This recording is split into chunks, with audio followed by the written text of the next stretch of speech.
பசுமை பயணம் பிரியங்கா செங்கோட்டுவேலு அவர்களுக்கு 2025ற்கான டிஜிட்டல் தமிழனின் கிராமத்து குரல் விருதை வழங்குவதில் பெருமை கொள்கிறது கேப் காம்ரன் மீடியா. டிஜிட்டல் தமிழாவா, தமிழை டிஜிட்டல் யுகத்தில் வா, மரபுகள் பாடிக்கொண்டே வா, விருதுகள் வாங்கி செல்ல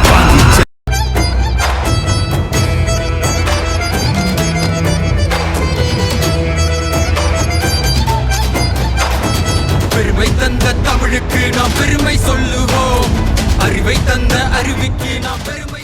இன்னைக்கு இருக்கக்கூடிய பொண்ணுங்க எல்லாம் நகரத்து வாழ்க்கையை அதிகமா விரும்புறாங்க. அவங்களுடைய சமூக வலைத்தள பதிவுகளும் அதை சார்ந்துதான் இருக்கிறது. அப்படி இருக்கக்கூடிய பட்சத்துல கிராமத்து வாழ்க்கை மீது உங்களுக்கு எப்படி ஈடுபாடு வந்தது?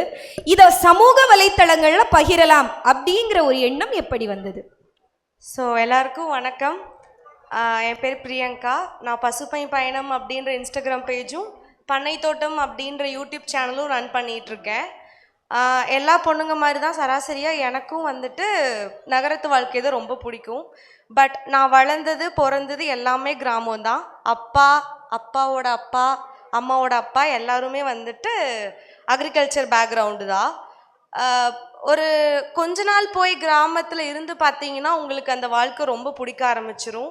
சிட்டி சைடை நீங்களே வெறுக்க ஆரம்பிச்சிருவீங்க.